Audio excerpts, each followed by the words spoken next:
What's up YouTube, Webberz05 here, coming at you today with Q&A number 70. So once again guys, my questions today are brought to you by my good friend Darkritish84, who has got 8 questions for me today, so let's get right into it. 1. How would you rank all 3 TCG games you're playing from favourite to least favourite? So my favourites would probably be Pokemon at the moment, just because I really like it for its simplicity. Really easy to play. I learned it several years ago, then I stopped, got back into it, picked it up really quickly and easily. Really isn't that difficult. Even decks which have specific styled strategies are not too difficult to figure out, so I just found it pretty easy to get into. And I think it's just one of those games that if you were starting out in a TCG, it's probably one of the easiest ones you could start out in. It's, as I said, very simple in its gameplay, and the community I found for it at tabletop was really nice with it. Even though I was still pretty new to tournament settings, everyone was still really great to me, which I'm really thankful for. And I'm also really looking forward to the event I'm going to this Saturday, so that should be great. 2 would have to be Yu-Gi-Oh, just because I've grown up with that. It's probably, I still really enjoy playing it. I was thinking about taking a bit of a break from it to get more into Pokemon, but then the new ban list came in. They put Judgment to 3, so now I kind of have a reason to want to keep playing Yu-Gi, because I never got to play during the Yu-Gi-Oh format where Spellbook of Judgment was at 3, and now I can. So that's a lot of flexibility for someone like me who likes to be techie, so I kind of want to experiment around and see what kind of crazy stuff I can come up with. I've already got something pretty interesting cooking up here for what my new Endymion Spellbook build is going to look like, so look out for that. I'm probably going to test it tonight. It's not finished because I don't have because my upstart goblins still have not been dispatched from eBay yet. But whatever, I can improvise around that for the moment. But yeah, getting back to the point, so the probable reason I would put Yu-Gi-Oh as number 2 instead of number 1, despite the fact I played it longer than Pokemon, is pretty much for the fact that Yu-Gi-Oh has so many severely complicated rulings that just can make gameplay slow down, less fun, because of how interactions work. During my last tournament, I had a 5-minute discussion with my opponent on why Black Feather Whirlwind can still protect Full Armor Master despite the fact that he's unaffected by other cards' effects. Rulings like that just make it not really as fun. Because there's just very few ways that you can explain to someone and have them be okay with it. Because, I mean, not everyone is going to be okay with it, and that's kind of what ruins the experience. And so then by default, guys, my lowest ranking one would have to be Digimon, which for me, that's simply because despite the fact I understand the game works in a pretty simple way, between the 3, I find between the 3 games, it's the absolute worst game to brick in. Because for those who don't know how the games work, in Pokemon there's not really such thing as a brick, because when you start out, you cannot start until you can put a basic onto your bet. You can't start until you can put a basic in the active spot, so you can mulligan as many times, as it takes to get something good. The downside is every time you mulligan, your opponent will get to draw an additional card, which is a pretty decent trade-off. Yu-Gi-Oh, you're stuck with naturally you're stuck with the hand that you get, but depending on how you've built your deck, and with a 40-card deck, you would have built it to the point of really good consistency. So sometimes if you could last out just one extra turn, even after bricking, you might be able to turn it around, so it's not so bad. Digimon, because of how that works, if you brick on your opening hand, you can have 1 mulligan. After that, you're stuck with it, and if you still don't have anything there, and you have to just hard play into stuff, if you have to hard play your Digimon from your hand, you're going to be giving your opponent mass advantage in things like memory, so it's not really. So it's not exactly that. So it's not exactly great. So just doesn't really have a great trade-off in terms of when you brick. Like when you brick, you will be giving your opponent just dramatic advantage, and then you might just get quickly swifted from that. That's kind of what's happened to me, which is why I'm not really playing it as much. 2. Do you prefer tea, coffee, or hot chocolate? For me, that depends on the time of day. So in the morning, I will happily have a cup of tea to wake myself up, get me through the day. In the evening, when I come back from work, I like to have a nice hot chocolate to just relax and chill. I don't drink coffee. I've tried it. I've tried different ways of having it. I just can't really find the one which is right for me, so I just threw that idea out the window. So, but I'm quite happy with drinking tea and hot chocolate, so they're all good for me.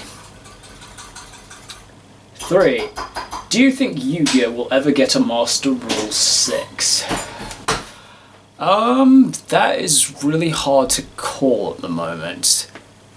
Because typically we find with the Master Rules it changes whenever they add like a new summon mechanic, but after they did Link Summoning, instead of doing a new summon mechanic, they invented a new way of playing Yu-Gi-Oh! Through rush duels.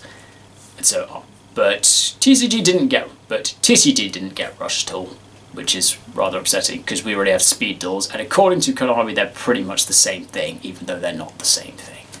I mean, I kind of understand because they do work under a slightly similar condition, but no, they're pretty different. I would like us to get rush duels, that would be nice. That could be a good Master Rule 6 for us. But for the moment, if they're sticking to the idea of doing Master Rules based on newer summoning methods, it's hard to call if we're going to get a Master Rule 6, because we're kind of now at the point we've got lots of different summoning methods, lots of extra deck summoning methods as well. I don't think we need it. I don't think we need any more summoning methods after that. Like, if you add any more, and it's like one of those mechanics that you have to build into your deck. It's like one of those things you have to build into your deck to make it functioning. For like decks like Pendulum, you're just going to have no space and flexibility or freedom, because you've got to like really cut down on what you're able to use. So it's hard to. So personally, I wouldn't put it past Konami to come up with a new Master Rule. Maybe like after Go Rush has finished. I'm not sure how far along into the series that is. I haven't been watching it. I kind of stopped after the original Rush still. I did like Yu-Gi-Oh! 7s, but Go Rush is just like, they're just piling onto it now. So not really too huge. So yeah, I could easily see them coming up with a new mod. Even if it's just like a Master Rule revision, like we had the last time they did the Master Rule change, in which they naturally, because when we had links, guys, they said you can only have monster summon from the extra deck have to come to the extra monster zone or to a zone and link monster points to. Then they did the revision that states Fusion Synchro Xyz monsters do not have to adhere to this rule. So if it was another Master Rule revision that's essentially changing something about the game, go for it. If it's like a completely new rule, hard to say. It depends what they're going to bring in. But knowing Konami, they'll probably come up with something at some point. But who knows when. 4. If and when Plunder Patrol gets a wind extra deck monster, what kind of extra deck monster could it or should it be, and what effect should it have? So based off the pattern they've been going with Plunder Patrol, they've now with the most recent one of Yord is a Synchro Pendulum. So the idea would be, so we've now got 4 attribute ships, which leaves 2 left, wind and water, because everyone is still speculating they are going to do a water ship, despite the fact we do have the extra monster for water in the forms of the captain, but the captain is a pilot. As opposed to a ship. So they will start to come up with a ship. I think a lot of people, what I've been seeing in the Plunder Patrol groups, are saying that the wind ship should probably be a spell. In terms of what it should do, considering how things have been going, we're thinking like, we thought the next Plunder Patrol ship after Lease was going to be the Spell Trap Negate, because it kind of just follows the pattern of what they've been doing. The first two ships we got, Moak and Bran, were Moak, which is banish a monster, search a spell trap, and then Bran, which is banish a spell trap and search a monster. Then we got Lease, which was negate a monster effect and search a card. So the thoughts of what the next one would be was negate a spell trap and search a card, but instead it was completely different. But instead it was completely different. I'm not complaining about what Yor does. He's really cool, but still, it was very different. So it's kind of hard to say what the next one's going to do. But my probable guess is that the next one will be a wind attribute, and I'm thinking probably a fusion monster. My reasoning for this is because they've done one of each summoning method is the extra deck of Fusion, Synchro, and Xyz of regular ships. Then when they brought in Yord, it's like they did Synchro Pendulum. So my guess would be the next idea of what they're going into is hybrid ships. So we're going to also get an Xyz Pendulum and a Fusion Pendulum.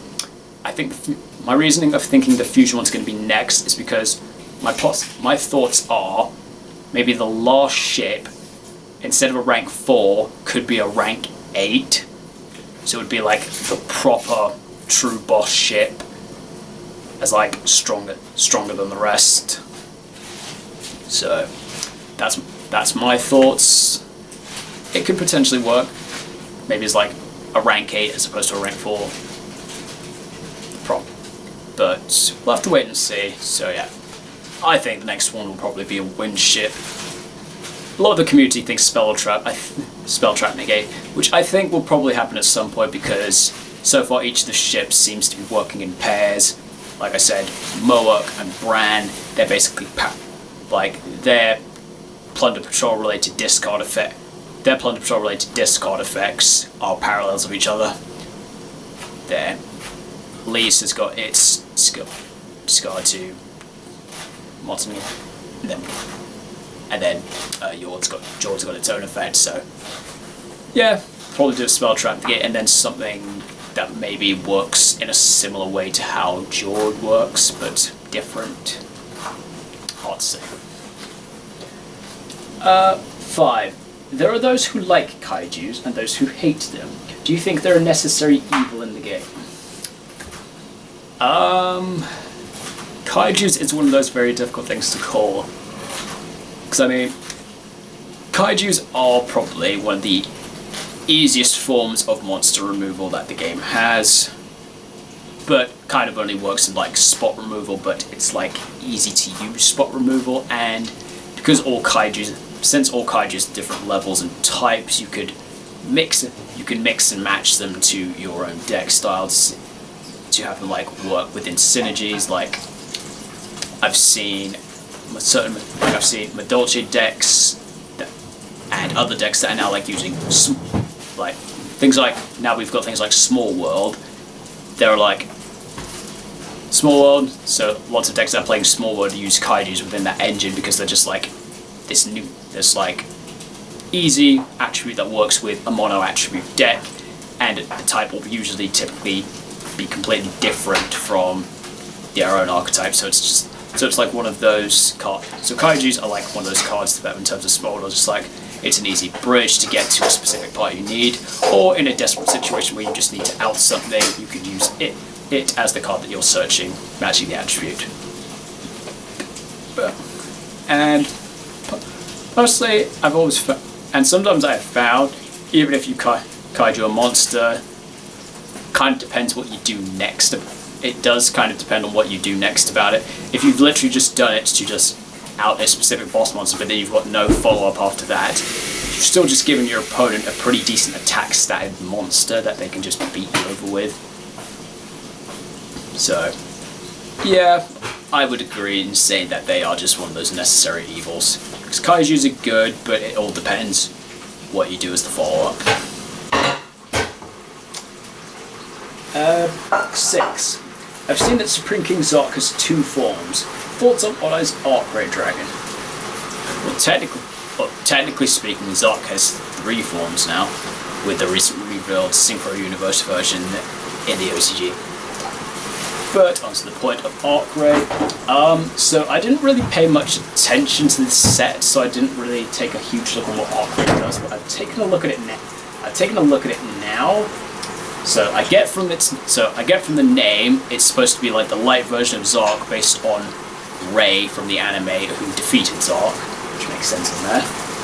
Then read over its effects and how it works. So it's got same fusion conditions as the original Zark. Its name is always treated as Zark, so it's kind of similar. So it's similar to the condition on Harpy Ladies. So it's like if you play it in the Zark deck, that's 1 less of the original Zark you can play. But it's good. That's not so bad. And so based off the effect, it's like it's special summon from the extra deck. Place any pendulum monster from your deck into your pendulum zone. So that's free scale of whatever, but depending on the time point in the game you're at, that's like situational. So I'm like, okay, this is interesting. Read over the pendulum effect of like, the pendulum effect is to set up for the monster effect. Got it. So pendulum effect being, just if you have 2 cards in your pendulum zone, special summon this card, then you can apply this effect. Shuffle 1 card from your pendulum zone into the deck. Oh, it special summons itself, so it doesn't act. Oh, so then it doesn't work. I suppose it could if you had like 2 of them. I mean, I suppose it could work if you had 2 of them in your pendulum zone, but that's strange.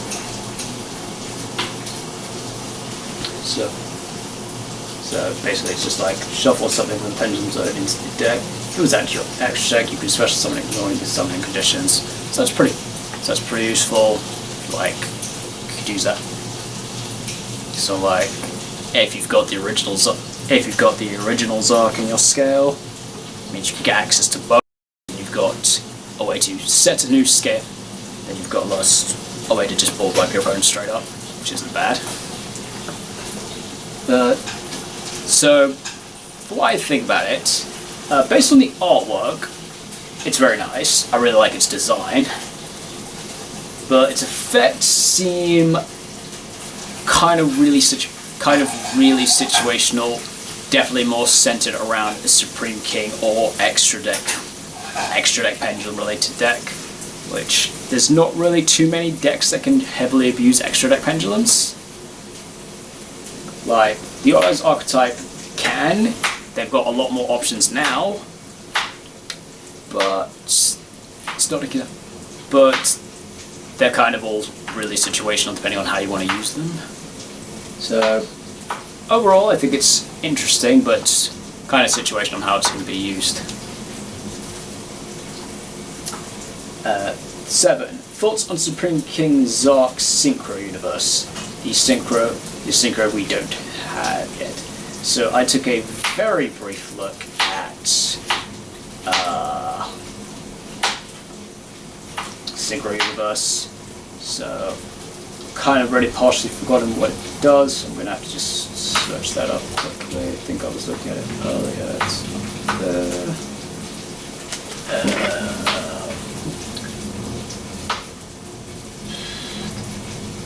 Supreme Zark Synchro Universe. So requirements: 1 tuner and 1 non-tuner dark. Stupid ads. 1 tuner. Okay, so same requirements as pretty much the same requirements as Supreme King Dragon Clearwing. So that's not exactly hugely difficult to use, but naturally the levels like that up to 12 as opposed to 8. Then becomes Zark while it's on the field, so unlike the others, it's just Zark on the field and not always treated as Zark, so it's like not restricting what you can have in your extra deck, which would make sense, because if they've now done a Synchro Universe, that would suggest they're going to do the other universes as well, so they would want you to be able to play all of them without naturally locking yourself out of different Zarks. So, then destroys the birds, monster with power. And or influence. Okay, so basically the idea of it is kind of just doing what Zark did in the... So basically, from what I can see, the idea of it is it works very similar to how Zark's effect worked in the anime when he was dueling everyone, and specifically when he was against Jack Atlas, because the original effect of the first of the TCG Zark is if it destroys a monster in battle, you can special summon one Supreme King Dragon from your deck or extra deck. But in the anime, it was if it destroyed a monster in battle, it can summon two Supreme King Dragons, and you can summon two Supreme King Dragons from your extra deck, or extra deck, which basically was the Dark Worms. But in the anime, each Supreme King Dragon extra deck monster had the effect that it can be summoned. It can be summoned by using Supreme King Dragons when your opponent uses their corresponding summoning method. So this seems to be a little bit based off that. So it's kind of, and because now also we've got Supreme King Lightworm, it's essentially like take up some stuff. You can set up different materials. You can set up two Dark Worms, Dark and a Light Worm. You can do two Dark Worms. That gives you access to Supreme King Dark Rebellion. You can now do a Dark and a Light Worm. Dark and a Light Worm gives you access to Clearwing. So yeah, that's not bad. Pendulum effect, tribute to Supreme King Dragon, Supreme King Gate to summon itself. I mean, not bad. I mean, not terrible. And question 8. Do you think we'll get an Xyz version of Zark? So with the previously mentioned reveal of the Synchro Universe version of Zark, I think there could very easily become an Xyz version of Zark as well. God knows how difficult that thing is going to be. I think that's definitely going to need like some extra... So let's see. So if it's similar to the other ones where it's only true to Zark on the field, that might require a bit of work into being able to summon.